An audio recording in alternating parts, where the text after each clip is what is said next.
चुनाव आयोग और बीजेपी की एक और चुनाव धांधली पकड़ी गई है। कर्नाटक के अंदर एक जीते हुए कांग्रेस पार्टी के नेता को चुनाव जबरन हरवा करके बीजेपी ने चुनाव जीतने की कोशिश की चुनाव आयोग के जरिए, और इस पर यह मामला सुप्रीम कोर्ट पहुंचा और सुप्रीम कोर्ट से कांग्रेस नेता की बड़ी जीत हुई है। और सुप्रीम कोर्ट ने इस पर फैसला देते हुए यह कहा कि लोकतंत्र को हाईजैक करने नहीं देंगे। किस तरीके से पूरा मामला आगे आपको बताएंगे, साथ ही साथ अगली बड़ी खबर में आपको बताएंगे दोस्तों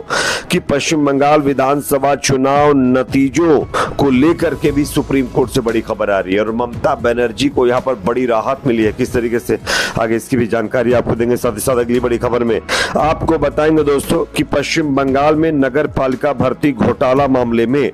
एक और टीएमसी नेता को गिरफ्तार कर लिया गया है। किस तरीके से, कौन सा नेता, इसकी भी जानकारी देंगे। साथ ही साथ अगली बड़ी खबर में आपको बताएंगे दोस्तों कि समाजवादी पार्टी के नेता उत्तर प्रदेश रामपुर से आजम खान को कोर्ट से बड़ी राहत मिली है। किस मामले में, इसकी भी चर्चा करेंगे। साथ ही साथ अगली बड़ी खबर में आपको बताएंगे दोस्तों कि उत्तर प्रदेश के कुशीनगर के एक मदरसे में मेड इन पाकिस्तान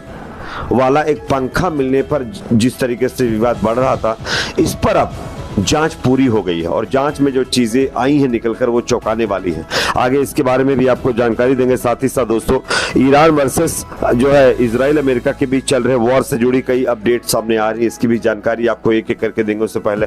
एक छोटी सी रिक्वेस्ट है, अगर ये वीडियो आपको अच्छा लगे तो लाइक जरूर करिए, चैनल पर नए सब्सक्राइब करने के बाद बेल आइकन को प्रेस करना ना भूलें। बात करेंगे पहली और बड़ी खबर की, जो कि कर्नाटक से सामने आ रही है, जहां पर एक बहुत बड़ा जो है चुनाव धांधली का मामला सामने आया है। यहां पर सुप्रीम कोर्ट ने इसी मामले को लेकर सुनवाई करते हुए बीजेपी को तगड़ा झटका देते हुए कांग्रेस उम्मीदवार को फिर से जीता घोषित किया है और साफ तौर पर कहा है कि आपको, बीजेपी नेता को झटका देते हुए सुप्रीम कोर्ट ने कहा कि हम जो है आपको इस तरह लोकतंत्र को हाईजैक नहीं करने दे सकते। इसके साथ ही कांग्रेस नेता को राहत देते हुए उसकी विधायकी बहाल करने का निर्देश भी दिया है सुप्रीम कोर्ट ने। दरअसल ये पूरा मामला कर्नाटक की श्रृंगेरी विधानसभा सीट से का जुड़ा हुआ है, जहां पर सुप्रीम कोर्ट ने कांग्रेस नेता टीडी राजगौड़ा को अंतिम राहत देते हुए निर्देश दिया कि वह अभी के लिए कर्नाटक की श्रृंगेरी सीट से विधायक बने रहेंगे। 2013 में जब विधानसभा चुनाव हुए थे तब यहाँ पर कांग्रेस के जो नेता हैं वो लगभग जो है 279 वोटों से चुनाव जीते थे, 201 वोटों से चुनाव जीते थे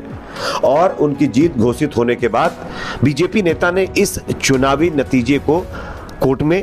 यानी जो है चैलेंज कर दिया, जिसके बाद हाईकोर्ट की दखल के बाद इसमें रिटर्निंग ऑफिसर के जरिए बीजेपी ने 200 से ज्यादा कांग्रेस नेता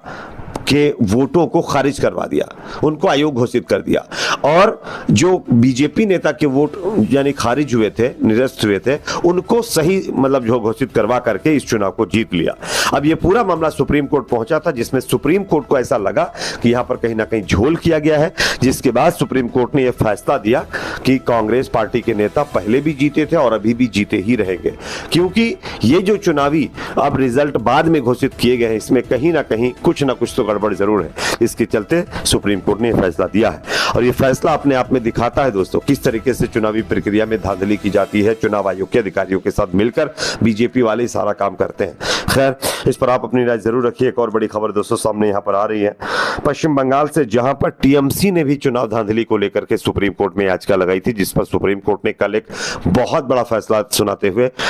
ममता बनर्जी को बड़ी राहत दे दी। देखिए खबर, सुप्रीम कोर्ट में एसआईआर मुद्दे पर सुनवाई के दौरान टीएमसी ने आरोप लगाया है कि मतदाता सूची से बड़े पैमाने पर नाम हटाए जाने का असर बंगाल के चुनाव परिणामों पर पड़ा और कई सीटों पर हार जीत प्रभावित हुई है।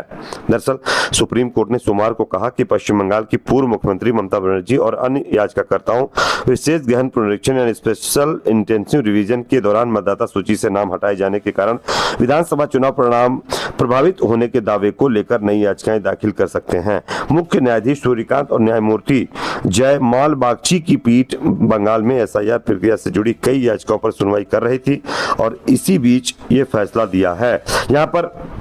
जो है सुप्रीम कोर्ट के अंदर टीएमसी ने साफ साफ आरोप लगाया है कि 31 से ज्यादा ऐसी सीटें हैं जहां पर दोस्तों जितने एसआईआर के जरिए नाम काटे गए उससे ज्यादा वोटों से बीजेपी चुनाव जीती है। अब इससे